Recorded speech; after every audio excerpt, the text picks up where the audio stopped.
ఇప్పుడు అసలు ఈ ఎస్ఐఆర్ అనేది దీనికి ఉన్నటువంటి లెజిటిమసీ ఎంతవరకు ఉంది? ఇవరి పీపుల్స్ రిప్రజెంటేషన్ యాక్ట్ అన్నటువంటిది ఏదైతే ఉందో దానికి అనుకూలంగానే ఈ ఎస్ఐఆర్ అనేది ఉందా అసలు బేసిక్ అనేది కూడా ఈ సందర్భంగా మళ్ళా పరిశీలించాల్సినటువంటి అవసరం నాకు ఉందేమో అనేది అనిపిస్తుంది. ఎందుకు అనంటే ఈ అసోసియేషన్ ఆఫ్ డెమోక్రటిక్ రైట్స్ అన్నటువంటి సంస్థ ఈ పాయింట్స్ని కూడా లేవదీసింది. దీనికి అసలు ఈ ఎస్ఐఆర్ అనే దానికి లెజిటిమసీ ఉందా అనేసి.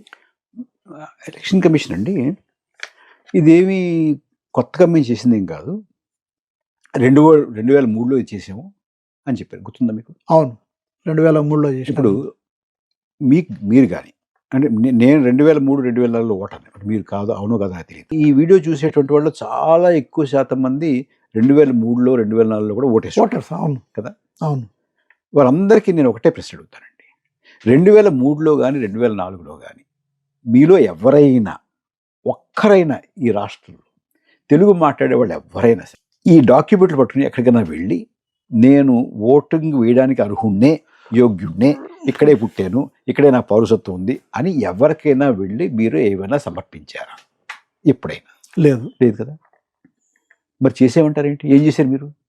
ఇప్పుడు అంటే ఆవేళ చేసింది కరెక్ట్, ఆవేళ ఎక్కడ చేశారు మీరు? ఎక్కడ చేయలేదు కదా. చేయలేదు. చేసినట్టు ఎక్కడ సాక్ష్యం లేదు కదా. లేదు. మరి ఆవేళ చేసేమని బుకాయిస్తారేంటి? బుకాయింపే కదా ఇది. ఇప్పుడు ఈ డాక్యుమెంట్లు ఇవన్నీ కూడా చూపించడం అన్నటువంటిది ఇది టోటల్గా 180 degreesకు తిరగడం. 2003 ఇప్పుడు ఓటరే నేను ఓటర్ని అని చెప్పేసి నిరూపించుకోవాల్సినటువంటి స్టేజ్కు ఈ డాక్యుమెంట్ల ద్వారా పోయినట్టు అనిపిస్తుంది మీరు చెప్పేదాన్ని బట్టి. నేవీ చీఫ్గా చేసి పదవి విరమణ చేసినటువంటి వారు నిరూపించుకోవాలని నోటీస్ వచ్చింది కదండి మొన్న. అవును.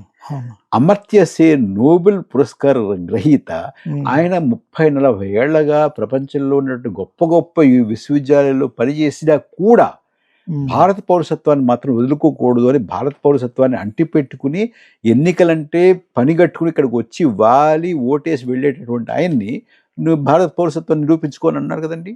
అవును అన్నారు. మరి ఏం న్యాయం ఇది? 2003లో చేసేమన్నారు, అబద్ధం, చేయలేదు. కరెక్ట్. ఇప్పుడు 2003లో ఓటర్గా ఉన్నటువంటి వాళ్ళు ఎవరైనా సరే లేచి నుంచుని ఏమంటే నేను వెళ్ళి నన్ను నిరూపించుకున్నాను, నేను పత్రాలు ఇచ్చాను అని చెప్పానండి ఎవరినైనా?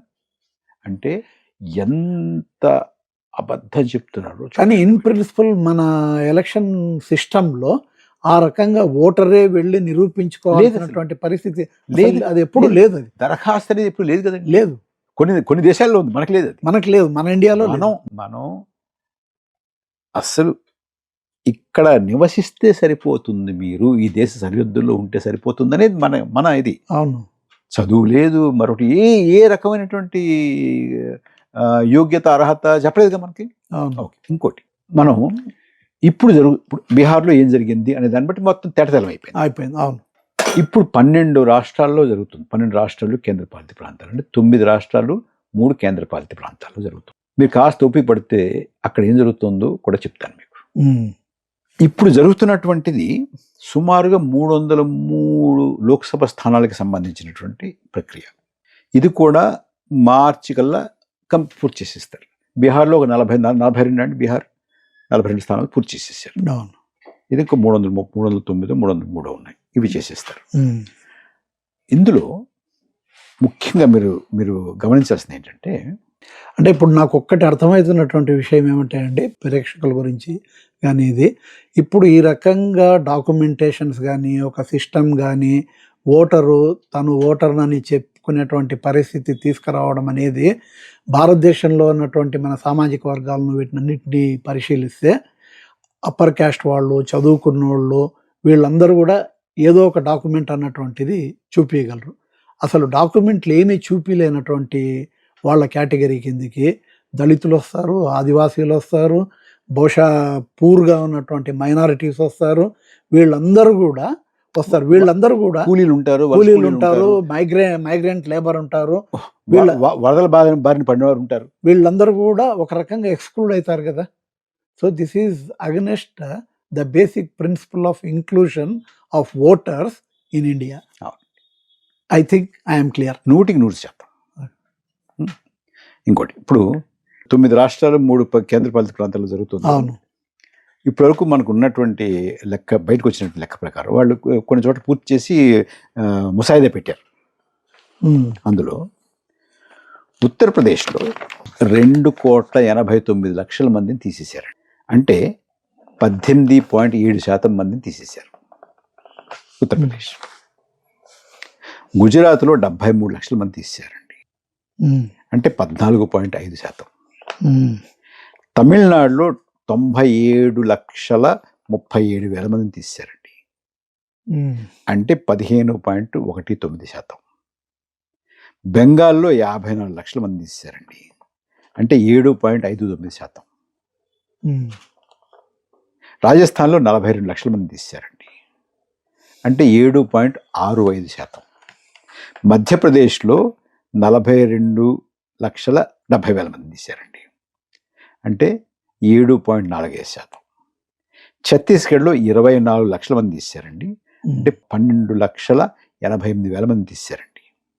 కేరళలో 24,80,000 మంది తీశారండి, అంటే 8.65% మంది తీశారండి.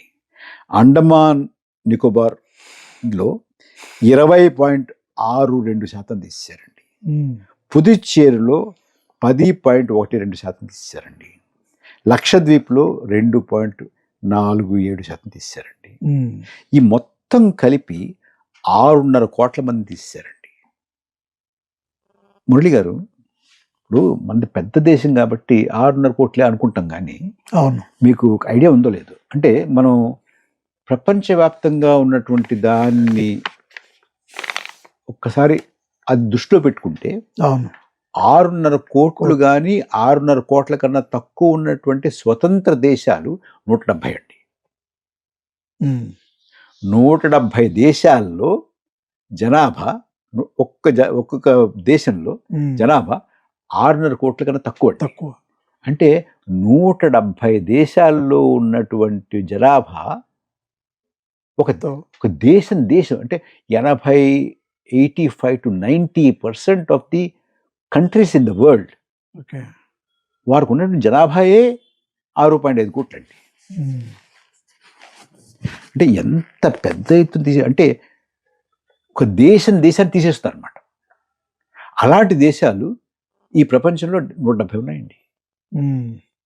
అంటే దీని అర్థం ఏంటి? అలాంటి దేశాలు దేశానికి వెళ్ళి మీకు ఎవ్వరికి ఇక్కడ ఓటు లేదు అన్నా ఉంటే ఎట్లుంటుందో అట్లుంటుంది. అలా ఉంది కదా. అంతేనండి. ఇదంతా అయ్యేటప్పటికీ ఒక అంచనా, అంటే ఈ రకప్పుడు ఈ రేట్లో తీసేస్తూ ఉంటే ఇది మొత్తం పూర్తి అయ్యేటప్పటికి ఎంత అంటే దగ్గర 17 కోట్ల మంది ఓటుల హక్కు కోల్పోతారని ఒక అంచనా అండి.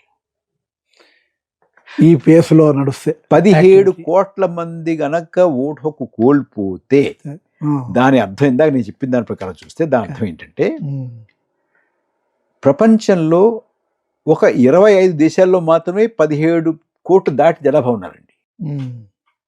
ఇండియా, చైనా, బంగ్లాదేశ్, పాకిస్తాన్ కూడా కదా, బంగ్లాదేశ్, అమెరికా, ఇలాగా 16-17 కోట్ల మధ్య జనాభా కలిగినటువంటివి, అంతకన్నా ఎక్కువ కలిగినటువంటివి కేవలం 25 కన్నా ఎక్కువ లేవండి. అంటే సుమారుగా 180-170 దేశాలకు మించి, 180 దేశాలకు మించి, అంటే 180 దేశాలు ఒక్కొక్క దేశాన్ని తీసి పారేసినట్టే ఈ దేశం నుంచి. అసలు ఏం జరుగుతుందంటే మీకు అసలు దీన్ని అర్థం చేసుకుంటే మురళి గారు, చాలా మందికి ఇది ప్రజాస్వామ్యమా? ఇంకా దీన్ని మనం ప్రజాస్వామ్యం, biggest democratic country in the world అని, mother of democracy tall claims. మరి ఏం జరుగుతుందండి? ఇప్పుడు ఇందాక మీకు చెప్పాను కదా నేను, మనకి బండ గుర్తు ఏమిటి? ఒక రాష్ట్రంలో 18 సంవత్సరాలు నిండి ఉన్నటువంటి వారి సంఖ్య ఏమిటి? అది బండ గుర్తు కదా. ఉత్తరప్రదేశ్లో 16.1 కోటి అండి మొత్తం వయోజనుల సంఖ్య, 16.1 crores. ఓకే. ఇప్పుడు వీళ్ళు పెట్టినటువంటి జాబితా, ఎస్ఐఆర్ తర్వాత వీళ్ళు పెట్టినటువంటి జాబితా ప్రకారం అది ఓటర్లు ఎంతవరకు వచ్చింది? ఓటర్ల సంఖ్య ఎంతవరకు వచ్చిందంటే 12 కోట్లకు వచ్చిందండి. దగ్గర దగ్గర 30% రిడక్షన్. అంటే చూడండి, ఎవరు వీళ్ళు? అదే అదే అదే that is the next question. రావాలి, పేర్లు రావాలి కదా, పేరు ఇవ్వట్టేగా. ఇప్పుడు మళ్ళీ మళ్ళీ మొన్న బీహార్లో వెళ్ళినట్టుగా మళ్ళీ వెళ్ళి పేరు ఇవ్వండి ఇవ్వండి ఇవ్వండి, జాబితా ఇవ్వండి జాబితా ఇవ్వండి అంటే మళ్ళీ ఒక్కొక్క బూత్ దగ్గర పెడతాను అనమాట. మళ్ళీ మేమంతా పొలవమంటూ బయలుదేరి ఆ బూత్లు అన్ని తీసుకొచ్చి కూర్చొని చదివి మళ్ళీ దాన్ని విశ్లేషణ చేయాలి. ఇది ఇవాళ జరుగుతున్నటువంటి ప్రక్రియ. ఇంత వివరంగా ఎందుకు చెప్పానంటే మురళి గారు, ఈ ప్రమాదం మామూలు ప్రమాదం కాదు.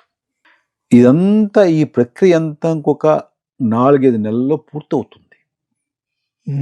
4-5 నెలల్లో ఈ ప్రక్రియ పూర్తయిపోతే దీన్ని వ్యతిరేకించకుండా, దీనికి అడ్డుకట్ట వేయకుండా, ఇదే గనక అయిపోనిస్తే మనం ఇక మనకి తెలిసినటువంటి భారతదేశానికి తెరపడినట్టే. ఈ ప్రమాదం మామూలు ప్రమాదం. ఇది కేవలం ఏదో వీడి పార్టీ నెగ్గడానికి, ఆ పార్టీ నెగ్గడానికి, ఇది ఆ రాజకీయ పార్టీకి, ఈ రాజకీయ పార్టీకి అనుకూలంగాను ప్రతికూలంగాను కాదు. దానికి మించి చాలా లోతైనటువంటిది. ఇది ఎంత లోతుగా మీరు అర్థం చేసుకుంటే అంత మంచిది. నేను చేసుకున్నటువంటిది ఇది. మీరు కూడా ఇంకా ఆలోచిస్తే మీకు ఇంకా ఇందులో లోతులు కనపడతాయి. ఇది మామూలు ప్రమాదం కాదు. నాకు తెలిసినంత వరకు రాజకీయ పార్టీల వాళ్ళు ఇంతవరకు నేను మాట్లాడుతున్నటువంటిది, వాళ్ళు మాట్లాడుతున్నటువంటిది చూస్తే, వాళ్ళతో నేను మాట్లాడుతున్నటువంటి దాన్ని బట్టి అర్థం చేసుకుంటే అసలు దీని ప్రమాదాన్ని పసిగట్టలేదు. అంచేత ఏదో జరుగుతుందిలే అనుకుంటున్నావు తప్ప ఇంత ప్రమాదం ఉందా ఇందులోను అనేది మరి ఎప్పటికి అర్థం చేసుకుంటారు, ఎప్పుడు దీనికి అడ్డుకట్ట వేస్తారో, ఎప్పుడు దీన్ని వ్యతిరేకిస్తారో నాకైతే. అయితే ఇది కేవలం రాజకీయ పార్టీలకి ఈ బాధ్యత వదిలేసి మనం కూర్చుంటే మాత్రం అయ్యేది కాదు. ఇది పౌర సమాజం దీన్ని భుజాన వేసుకుని దీనికి అడ్డుకట్ట వేయాల్సినటువంటి సమయం ఇది. ఎంచేత మనం రాజకీయ పార్టీల మీద ఈ బాధ్యత పెట్టకూడదు, రాజకీయ పార్టీలను నమ్మిదంతా వదిలి మన ఇంట్లో ఎందుకు కూర్చోకూడదు అని అంటున్నానంటే, ఇవాళ మీరు దేశం మొత్తం మీద ఒకసారి చూసుకుంటే ఏదో చిన్న చిన్న ఆనరబుల్ ఎక్సెప్షన్స్ ఉండొచ్చు, పక్కన పెడదాం. కానీ ఈ దేశంలో ఉన్నటువంటి అన్ని రాజకీయ పార్టీలు వారి పార్టీల్లో డెమోక్రసీని ఏమాత్రం కూడా పాటించినటువంటి వారే. అంటే డెమోక్రటిక్ ప్రిన్సిపల్ మీద ఏ రకమైనటువంటి నమ్మకం లేనటువంటి వారే, డెమోక్రటిక్ ప్రిన్సిపల్స్ మీద ఏ రకం కూడా విశ్వాసం లేనటువంటి వారిని మీరు మా డెమోక్రసీని కాపాడండి అని ఎలా ఆశిస్తాం వారి దగ్గర నుంచి మనం? Political parties which are essentially undemocratic, you cannot outsource the task of defending democracy to them.